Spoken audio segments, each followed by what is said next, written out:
ইবনে মাসউদ রাদিয়াল্লাহু তাআলা আনহু উনি আমার নবীজির জলিল কদরের একজন সাহাবী, তবে গরীব। উনি ছিলেন কি? সবচেয়ে গরীব, একদম গরীব ছিলেন। তো তিনি আমার নবীজির জলিল কদরের সাহাবী। একদিন আমার নবীজির কাছে জিবরাইল এসেছেন, একদম মুখোমুখি জিবরাইল বসে আছেন, মুখোমুখি বসে আছেন তারা দুজন। তো জিবরাইল বলে, ইয়া রাসূলুল্লাহ, ইবনে মাসউদ আসতেছে। আমাদের চট্টগ্রাম থানা সবাই চেনে, কুমিল্লা জেলা আমলের বদল। জিবরাইল বলে, ইয়া রাসূলুল্লাহ, ইয়া হাবিবাল্লাহ, ইবনে মাসউদ রাদিয়াল্লাহু তাআলা আনহু অন্য কোনো ইবাদত নাই, অন্য কোনো আমল নাই, তিনি সূরা ইখলাসকে বেশি বেশি আমল করেন। সূরা ইখলাসকে গলার হার বানায় রেখেছেন। সূরা ইখলাসের বিনিময়ে আরশ আজিমে তার পরিচয়টা অনেক হয়ে গেছে। জোরে কোন সুবহানাল্লাহ। সূরা ইখলাসের আল্লাহুম্মা সাল্লি আলা সাইয়্যিদিনা মাওলানা মুহাম্মদ ওয়া আলা আলি সাইয়্যিদিনা মাওলানা মুহাম্মদ। আমাদের এই হাদিস মাদ্রাসার ছোট্ট ছোট্ট বাচ্চারা এত সুন্দর করে কোরআন পড়ে। আমি মাঝে মাঝে আসলে, প্রায় সময় আমি আসি, একটু তাদের কণ্ঠে কোরআন শুনি। এই গ্রামে আলহামদুলিল্লাহ প্রত্যেকটি পরিবারে এমন সন্তান এখন হচ্ছে যারা বিশুদ্ধভাবে খেয়াল করে হুজুররা আসেন। সুতরাং এই কোরআনের মাদ্রাসা, এটা এই মাদ্রাসা যদি টিকে থাকে, সব ঠিক থাকবে। আজকের এই শিশুগুলি তো আরে ভাই, যে যত বড়ই হোক আগে থাকে কি কথা বলেন, নাকি কি শিশু শিশু ছোট্ট কালে যদি আপনি তাকে শিখাইতে পারেন, বুঝাইতে পারেন, ছোট বাচ্চারা তো একদিন অনেক কিছু হবে। কথা বলেন ঠিক কিনা? অর্ধ পৃথিবীর শাসক, অর্ধ জাহানের শাসক নাম কি? কথা করেন হযরত, এই নামটা বুঝতে পারেন? বলেন, অর্ধ পৃথিবীর শাসকের নাম কি? হযরত ওমর ফারুক রাদিয়াল্লাহু তাআলা আনহু। আমার নবীজির পাশে যিনি ঘুমিয়ে আছেন, শুয়ে আছেন, মর্যাদা কত! হযরত ওমর রাদিয়াল্লাহু তাআলা আনহুর সিদ্ধান্ত মোতাবেক কোরআন নাযিল হলো। উনি যেটা পছন্দ করতেন ঠিক ওইভাবে কোরআন নাযিল হয়েছে। অসংখ্য আয়াতে কারিমা নাযিল হয়েছে হযরত ওমর পছন্দ অনুযায়ী। কেমন ব্যক্তি, কেমন ব্যক্তি! আমার ভাইয়েরা, গভীর মনোযোগ। একদিন তিনি মাঠে চলে গেলেন, যেখানে উট চড়াতেন, উট চড়ানোর মাঠে চলে গেলেন। আরব দেশে তো মরুভূমি, তো যেখানে তিনি ছোট্ট কালে উট চড়াতেন, সেখানে যাইয়া কান্নাকাটি করতেছেন। একটু খেয়াল করেন, তিনি কি করতেছেন? কাঁদতেছে। আরে এক জায়গায় বসে চুপচাপ উনি কাঁদতেছেন। আহা, কেন কাঁদতেছেন তিনি? কারণ হলো, তিনি বললেন, আরে এই উচ্চারণটা, এই ভূমিটা আমার একটা ভূমি। আমি যখন ছোট্ট ছিলাম, আমার বাবার সাথে আমি উট চড়াতে এসেছিলাম। ছোট্টবেলায় ধ্যান করতেছিলেন।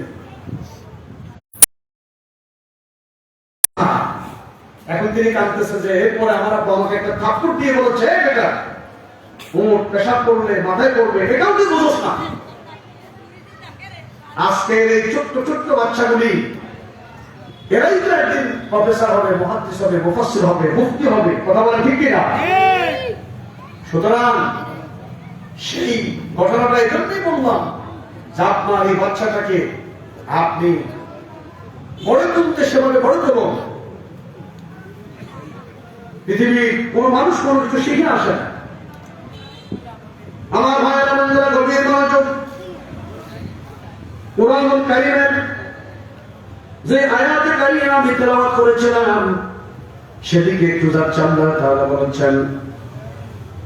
তাআলা বলেছেন, সমাজের ভিতরে এমন কিছু মানুষ থাকে, এরা বলে আমার অন্য কিছুর দরকার নাই, কোরআনের দরকার নাই, হাদিসের দরকার নাই। এরা বলে,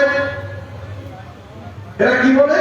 আল্লাহ বলছেন, ওয়াকালু নাহনু আকসারু আমওয়ালান ওয়া আওলাদা।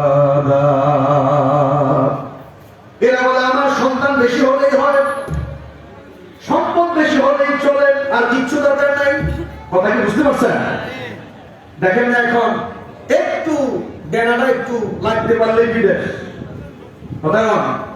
একটু কিছুটা বড় হলেই America, London, Russia, Europe, Africa, শুধু টাকা টাকা টাকা ছাড়া আর কিছু বোঝে না। মানুষ মনে করে এটার ভিতরে কল্যাণ, এটার ভিতরে কি কল্যাণ। আল্লাহ তাআলা বলছেন وقالوا نحن أكثر أموالا وأولادا, আমরা জনেও বেশি দনেও বেশি, কথা কন এরকম আছে না? যার ছেলে 8-10 জন, পারানামানি গ্রাম সবটা ফিরির মানে একদম ভমান করিয়ে বলে যায় না, এরকম কথা কন যায় না? যার সম্পদ বেশি, যার সন্তান বেশি, তারা কাউকে পরোয়া করে না, এটাই তাদের কাছে মুখ্য বিষয়। আল্লাহ তাআলা বলছেন, আল্লাহ পাক বলছেন وَقَالُوا نَحْنُ أَكْثَرُ أَمْوَالًا وَأَوْلَادًا, এরা বলে আমরা জনেও বেশি দনেও বেশি, আমাদের সন্তানও বেশি, সম্পদও বেশি, টাকাও বেশি, জনও বেশি, দনেও বেশি, আমরাই প্রভাবশালী, আমরাই প্রতিপত্তিশালী। আমার ভিতরে তুলে ধরেছে যে মানুষ শিক্ষাকে প্রাধান্য দেয় না, মানুষ ইসলামকে প্রাধান্য দেয় না, মানুষ সম্পদের কারণে আর সংখ্যা জনসংখ্যার কারণে আল্লাহ আমাদেরকে শাস্তি দিবে না। কত বড় গাদার গাদা চিন্তা করছে। আল্লাহ তাআলা বলছেন এই মানুষগুলি কেমন, ওয়ামা আরসালনা ফি ক্বরিয়াতিন মিন নাযীরিন ইল্লা ক্বালা মুতরাফুহা ইন্না বিমা উরসিলতুম বিহি কাফিরুন।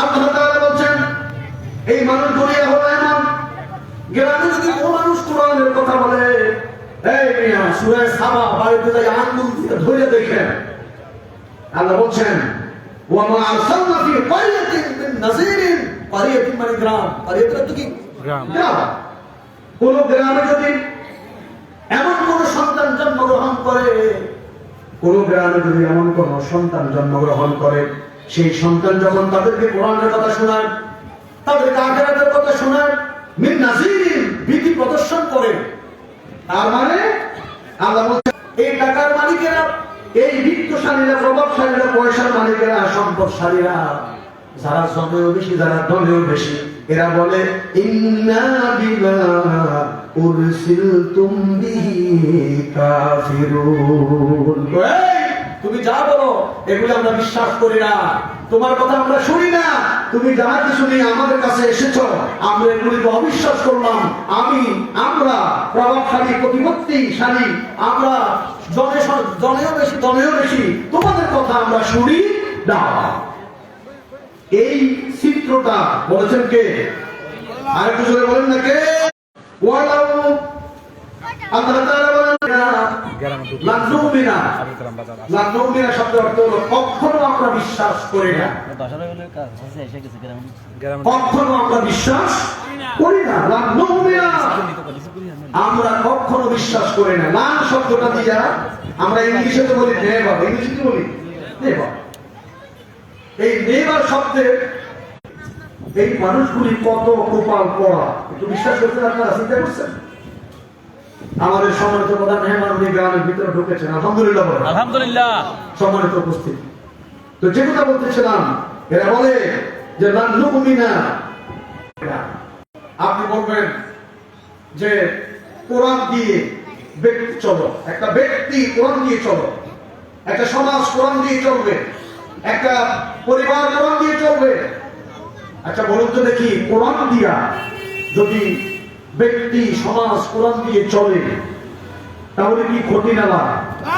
কথা বলেন ক্ষতি না লাভ? আচ্ছা আপনি বলুন তো দেখি, এটা আমি মাওলানা সারা, আমি ওয়াজ করি ধরেন আজকে 28 বছর, আমি আমার কথা বলতেছি, এই দেশে আপনার বছরের পর বছর, যুগের পর যুগ ওয়াজ চলতেছে, ওয়াজ চলে না? কথা বলেন চলে তো? এই ওয়াজে একবারে উপকার হয় না তা না, তবে যতটুকু উপকার হওয়ার কথা ততটুকু কি হয় না। এটা বলুন, আমার মতো ব্যক্তি নয়, সারা বাংলাদেশের সমস্ত আলেম একত্র হয়ে যদি চেষ্টা করে, বলুন তো কি এই সুদ কি বন্ধ করতে পারবে? পারবে? ইসলামী ব্যাংক চেষ্টা করতেছে তারা সুদ মুক্ত করার জন্য, কিন্তু যেহেতু রাষ্ট্রটা সুদ ভিত্তিক অর্থনীতির দেশ, ইসলামী ব্যাংক চেষ্টা চালিয়ে যাচ্ছে, চেষ্টা চালিয়ে যাবো সবের কাজ। এরপরে জনতা ব্যাংক, অগ্রণী ব্যাংক, কৃষি ব্যাংক সবগুলি সব সুদ ভিত্তিক, সব কি সুদ ভিত্তিক। এখন আমার মতো হুজুরে যদি 1000 বছর ওয়াজ করে, সুদ বন্ধ হবে না। আর যেখান থেকে আইন তৈরি হয়, যেখান থেকে আইন তৈরি হয়, আল্লাহর নবী কেন মদিনাতুল মুনাওয়ারাতে ইসলামী রাষ্ট্র কায়েম করেছেন? তিনি কেন করেছেন? আমার ভাইয়েরা, কোরআনের আইনটা ব্যক্তি থেকে শুরু করে রাষ্ট্র পর্যন্ত, সারা আন্তর্জাতিক পর্যন্ত, সংসদ থেকে যদি বলা হয় আগামী দিন থেকে বাংলাদেশের কোন ব্যাংক সুদ ভিত্তিক চলবে না, সমস্ত ব্যাংকগুলি ব্যবসা ভিত্তিক হবে, আল্লাহর কসম একটা অর্ডারে সমস্ত সুদ দেশ থেকে চলে যাবে। কথা কি কথা ঠিক কি না? সুতরাং ব্যাপারটা আমি ওয়াজ করলে বন্ধ হবে না, সুদ আমার ওয়াজে যাবে না। ঘোষ প্রত্যেকটা টেবিলে টেবিলে ঘোষ। আপনি এমন কোন মন্ত্রণালয় নাই, এমন কোন জায়গা নাই যেখানে ঘোষ নাই। সকল সেক্টরে ঘোষ। এই ঘোষ কেমনে বন্ধ হবে? এই ঘোষ বন্ধ করতে হলে ওয়াজে শুধু বন্ধ হবে না, এই ঘোষ বন্ধ করতে হলে মূল জায়গা থেকে বন্ধ করা লাগবে। কথা বলে ঠিক কি না? আমার ভাইয়েরা, বন্ধুরা, তাহলে যে কথা বলতেছিলাম, ওই সকল প্রতিপত্তিশালীরা বলে লান নুমিনা বিহাযাল কুরআন, আমরা কোরআন বিশ্বাস করি না, ওয়ালা বিল্লাযী বাইনা ইয়াদাইহি, আর কোরআনের আগে যে কিতাব নাযিল হয়েছে সেটাও আমরা বিশ্বাস করি না। তো কোরআনও মানি না, আর কোরআনের আগেরগুলিও কি মানি না। আল্লাহ তাআলা বলেন, ওয়ালাউ তারা ইযিজ যালিমুনা মাওকুফুনা ইনদা রাব্বিহিম, হে নবী, যদি আপনি তাদের অবস্থাটা দেখতেন যখন তারা তাদের রবের সামনে দাঁড়াবে, মানে এই মানুষগুলি যারা টাকাওয়ালা, পয়সাওয়ালা, খেয়াল করেন, যারা বলে দমেও বেশি, জমেও বেশি, আমরা প্রভাবশালী, প্রতিপত্তিশালী, আমাদের সাথে কেউ পারবে না, আমরা কোরআন মানি না, কোরআনের আগে কিতাবও মানি না, কোন হুজুরের কথা বলে আল্লাহর সামনে দাঁড়াবে, তখন ইয়ারজিউ বা'দুহুম ইলা বা'দিল কওল, তখন সেখানে বাদানুবাদ করতে থাকবে। বাদানুবাদ তো বুঝেন, হ্যাঁ, কথা কাটাকাটি করবে, বাদানুবাদ করবে। আল্লাহ তাআলা বলেন, সেখানে তারা কি বলবে? ইয়াকুলুল্লাযীনা ইসতুদঈফু লিল্লাযীনা ইসতাকবারু লাউলা আনতুম লাকুন্না মুমিনিন। দুনিয়াতে দুই শ্রেণীর মানুষ বসবাস করে। কয় শ্রেণীর? দুই শ্রেণী। এক শ্রেণীর মানুষ মরে, আরেক শ্রেণীর মানুষের মারে। এক শ্রেণীর মানুষের জুলুম সহ্য করে, আরেক শ্রেণীর মানুষের জুলুম করে। কথা কন? এক শ্রেণীর মানুষ জালেম, মানে জুলুম করে, আরেক শ্রেণীর মানুষ হলো মাজলুম, এরা জুলুম সহ্য করে। কথা বলেন? এক শ্রেণীর মানুষ শক্তিশালী, আরেক শ্রেণীর মানুষ দুর্বল। এক শ্রেণীর মানুষের মারে, আরেক শ্রেণীর মানুষের মায়ের খায়। কথা কন? আল্লাহ পাক এখানে এই দুই শ্রেণীর কথা বলেছেন। পৃথিবীতে এই মানুষ হলো দুই শ্রেণীর। এক শ্রেণীর মানুষ দুর্বল, আরেক শ্রেণীর মানুষ কি সবল। আমরা মেম্বারের কাছে গেলে দুর্বল, চেয়ারম্যানের কাছে গেলে দুর্বল, আমরা পুলিশের কাছে গেলে দুর্বল, এমপি মন্ত্রীর কাছে গেলে দুর্বল। আমরা যদি টাকাওয়ালা, পয়সাওয়ালা, প্রভাব প্রতিপত্তিশালীর কাছে যাই তাহলে আমরা দুর্বল। গ্রামে যারা বিচার বৈষম্য বিশ্লেষণ করে, প্রভাবশালী যারা তাদের কাছে গরিবেরা দুর্বল। গরিবেরা কি দুর্বল। অর্থাৎ মানুষ মূলত পৃথিবীতে এক শ্রেণীর মানুষ হচ্ছে দুর্বল, আরেক শ্রেণীর মানুষ কি সবল। আমার কথা কি বুঝছেন? তো সেদিন এই দুর্বলেরা সবলদেরকে বলবে। আল্লাহ তাআলা বলেন, يقول الذين استضعفوا للذين استكبروا দুর্বলেরা দুনিয়ার সফলদেরকে বলবে, ও সফলেরা, ও প্রতিপত্তিওয়ালারা, ও দুনিয়ার ক্ষমতাশালীরা, লাউলা আনতুম লাকুন্না মুমিনিন, তোমরা যদি দুনিয়াতে না থাকতে আমরা আজকে জাহান্নামে আসতাম না, আমরা মুমিন হতাম, আমরা দুনিয়াতে আল্লাহকে বিশ্বাস করতাম, রাসূলকে বিশ্বাস করতাম, ভালো কাজ করতাম। তোমরা যদি না থাকতে আমরা তো দুনিয়াতে মুমিনে থাকতাম। তোমাদের কারণে আমরা ঈমান গ্রহণ করতে পারি নাই, আমরা মুমিন হতে পারি নাই, ভালো মানুষ হতে পারি নাই। তোমরা আমাদেরকে বিপদে ফেলাইছো। জোরে করেন না আউযুবিল্লাহি মিনাশ শাইতানির রাজিম। এই কথাটা কে বলবে? দুর্বলেরা কারে বলবে? কোনো কথা কয় না।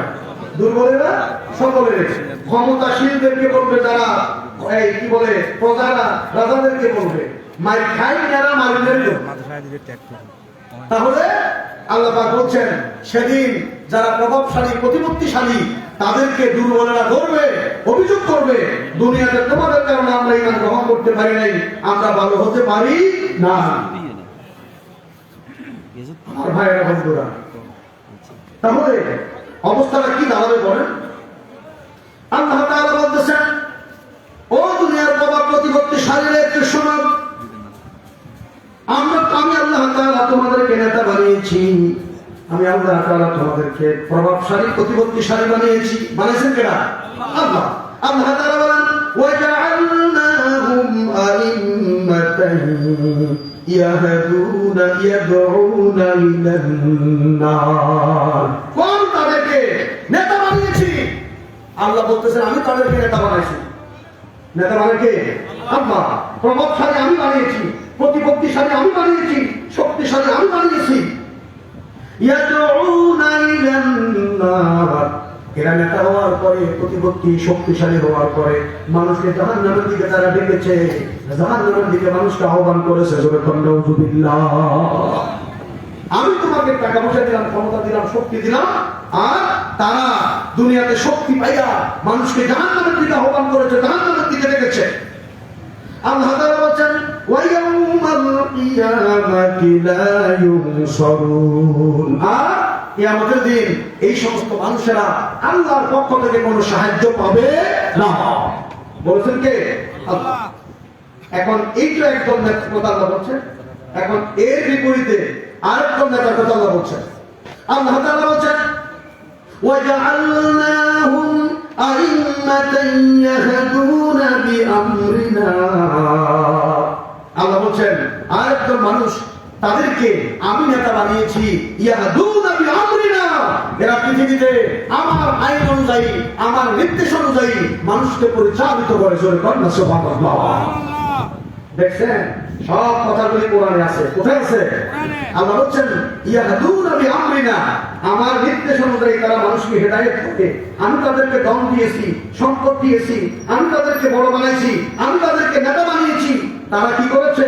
আমার নির্দেশ অনুযায়ী, আমার পথ অনুযায়ী, আমার দেখানো রাস্তা অনুযায়ী তারা মানুষকে হেদায়েত করেছে। যেরকম সুবহানাল্লাহ। আর কি করেছে? وأوحينا إليهم فعل الخيرات, আর আমি তাদেরকে নির্দেশ দিয়েছি তারা যেন জমিনে ভালো কাজ করে। কি কাজ করে? ফি'ল আল খায়রাত, এরা যেন দুনিয়ার কল্যাণকর কাজ করে, ভালো কাজ করে। এরা ভালো কাজ করত। আর কি করত? ওয়া ইকামাস সালাত, এরা নামাজ কায়েম করত। সুবহানাল্লাহ।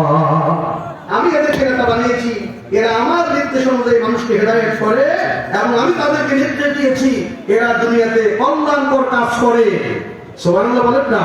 সুবহানাল্লাহ। কোন কাজ করে না, ফি'ল আল খায়রাত, কল্যাণকর কাজ করে। আর কি করে? ওয়া ইকামাস সালাত, নামাজ কায়েম করত। আরে নেতা যদি নামাজ না পড়ে, কথা কোন, তাহলে অন্যদের অবস্থা কি হবে? গ্রামের একজন সত্তার বিচারক যদি নামাজ না পড়ে, অন্যদের অবস্থা কি হবে? কথা ঠিক না?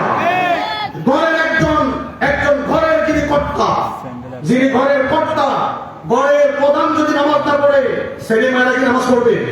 কথা বলে পড়বে? স্কুল স্কুলের হেডমাস্টার যদি বেনামাজি হয়, স্কুলে কি তিনি নামাজের কথা বলবে? মাদ্রাসার প্রিন্সিপাল যদি নামাজ না পড়ে, তাহলে কি তিনি নামাজের কথা বলবে?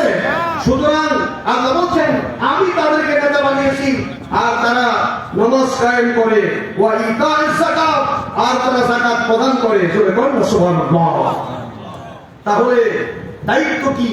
একজন প্রভাবশালী, প্রতিপত্তিশালী কেউ যদি হয়, সম্পদের মালিক, সন্তানের মনে মায়ের মহাশয়ে, আজকে যদিও কথাগুলি একটু বিরক্তির আগে কারো কারো কাছে, কিয়ামতের মাঠে এই কথাগুলি মধুর হবে।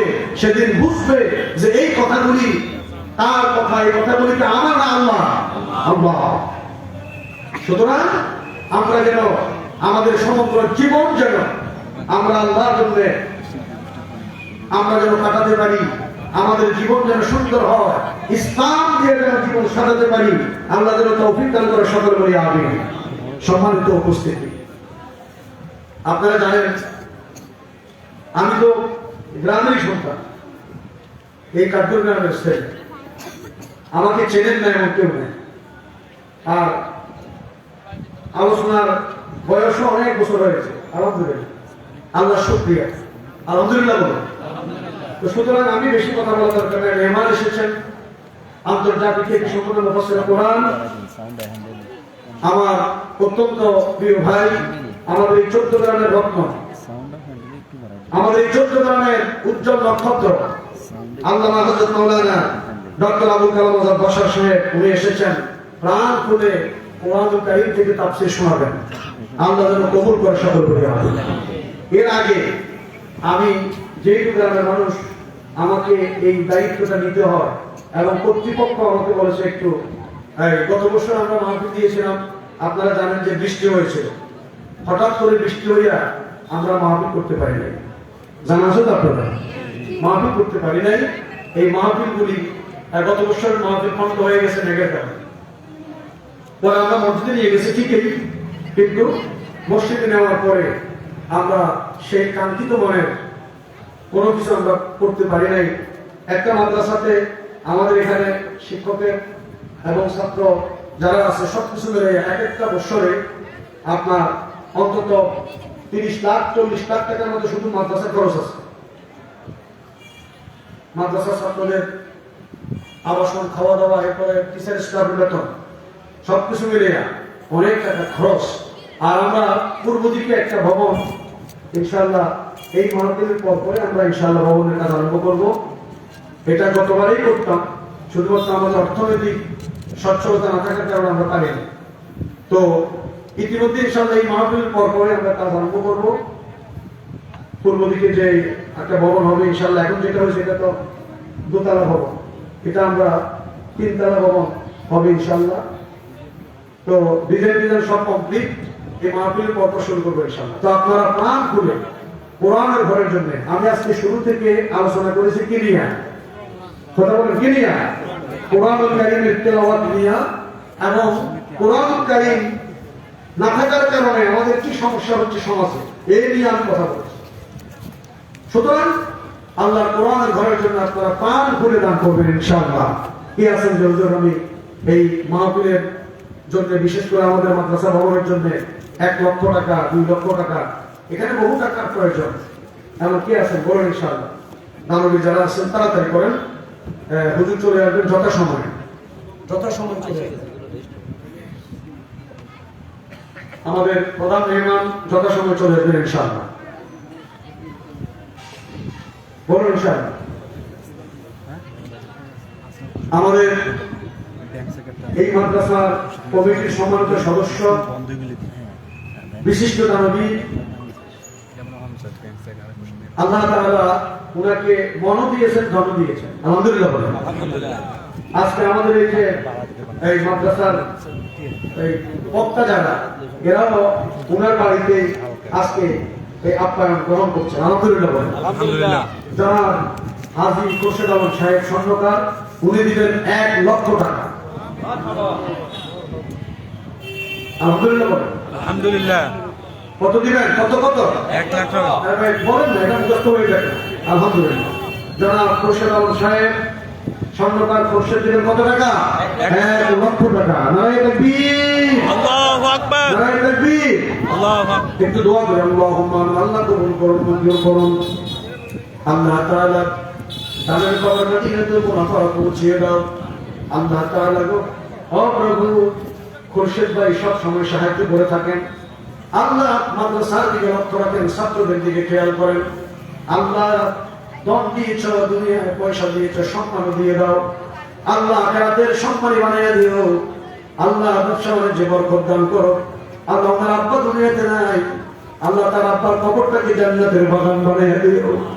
আল্লাহ মা দুনিয়ায় রয়েছেন, আল্লাহ ওনার মাকে নেক হায়াত দারাজ করো, মায়ের খেদমত করার তৌফিক দাও। ভাইয়া বিভিন্ন ব্যবসা বাণিজ্যে জড়িত আছে, আল্লাহ সকলকে হেফাজত করো। আল্লাহ কোটি কোটি টাকার মালিক বানিয়ে দাও। আল্লাহ বাড়িঘরকে হেফাজত করো, সন্তানাদিগুলিকে হেফাজত করো, গরিবদের রহমত বরকত নাযিল করো। দুশমনের দুশমনি থেকে, জালেমের জুলুমি থেকে, কাফিরের কুফরি থেকে হেফাজত করো আল্লাহ।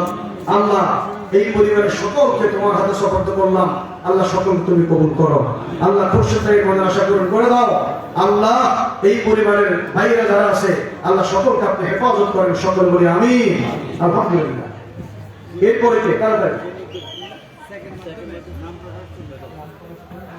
নাম প্রকাশ করে নাই? এক ব্যক্তি, জৈনিক এক ব্যক্তি, তিনি দিলেন 40,000 টাকা। মারহাবা বলেন, মারহাবা। মারহাবা করেন আজকে কেউ জোরে বলেন না? মারহাবা, মারহাবা। মারহাবা বলে সওয়াব হয় না? বলেন মারহাবা, মারহাবা। নারে তাকবীর। আল্লাহ কবুল করুন, মঞ্জুর করুন। আল্লাহ তাদের কবর মদিনাতুল মুনাফফারা পৌঁছিয়ে দাও। আল্লাহ বাড়ি বাড়ি শান্তি নাযিল করো, রহমত বরকত দিয়ে ভরপুর করে দাও। আল্লাহ তোমারে বলে না, আল্লাহ কিয়ামতের কঠিন দিনে তুমি ভুলে যেও না। রব্বুল আলামিন, আল্লাহ তাআলা এই মাদ্রাসাকে ভুলে না। আল্লাহ তার পরিবার পরিজন সকলকে তুমি হেফাজত করো। যারা কবরে চলে গেছে তাদের কবরকে জান্নাতের টুকরা বানিয়ে দাও। আল্লাহ তাআলা বিপদ আপদ থেকে হেফাজত করো। আল্লাহ বংশকে হেফাজত করো। জীবনে কাঙ্গাল বানাইও না, ধনী বানাইয়া দিও, ফকির বানাইও না। আল্লাহ মিসকিন বানাইও না। আল্লাহ বংশ থেকে কিয়ামত পর্যন্ত ধনী বানাইয়া রাখো। সকলে বলি আমিন।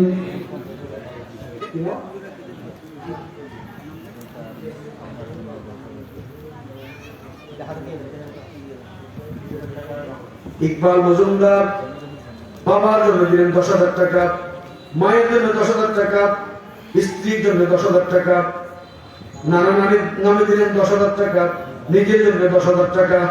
আলহামদুলিল্লাহ, একদম মিলে মিলে দিছে, কেউ ঠকায় নাই। হ্যাঁ, সবার জন্য 5-10 কত? 50। আলহামদুলিল্লাহ। ইকবাল মজুমদার 50,000 টাকা দান করেছেন। আল্লাহ নগদ দিয়েছেন 20,000, বাকি 30,000। আল্লাহ কবুল করুন, আল্লাহ মঞ্জুর করুন। আল্লাহ বিদেশে আছে, তাকে আপনি হেফাজত করুন। আল্লাহ তার স্ত্রীকে হেফাজত করুন। আব্বা আম্মার কবরকে জান্নাতের টুকরা বানিয়ে দাও। আব্বা আম্মার কলিজা ঠান্ডা করে দাও। আল্লাহ ভাই ব্রাদার সকলকে হেফাজত করুন। আল্লাহ তাকে একজন নেককার সন্তান দান করো। সকলে বলি আমিন। তার সন্তান নাই, সন্তান নাই। সবাই একটু দোয়া করেন, আল্লাহ পাক যেন তাকে একজন নেককার সন্তানের ব্যবস্থা করে দেন। আল্লাহ পারে তো? এটা কথা করেন, আল্লাহ পারে। ইব্রাহিম আলাইহিস সালাম হয়েছে কত বছর? আমরা বাপ, ইব্রাহিম আমরা বাপ ন, তা আমরা বাপের ঘরে কত বছর হয়েছে? 80 বছরে। কথা কম, কত? একবারে বুড়ো বয়সে। কথা বুঝতে পারছেন? জাকারিয়া আলাইহিস সালাম একদম বুড়ো বয়সে আল্লাহ ইয়াহিয়াকে দিয়েছে। সুবহানাল্লাহ বলেন না? তো আল্লাহ পাক যেন এই ইকবালকে আল্লাহ পাক যেন নেককার একজন সন্তানের বাবা বানাইয়া দেয়। সকলে বলি আমিন। নেককার সন্তান দান করে। সকলে বলি আমিন। রব্বি হাবলি মিনাস সালিহিন রব্বি লা তাযারনি ফারদান ওয়া আনতা খায়রুল ওয়ারিসিন। আলহামদুলিল্লাহ।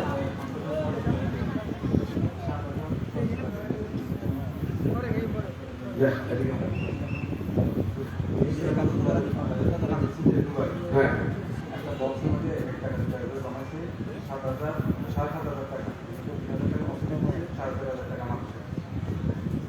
আলহামদুলিল্লাহ।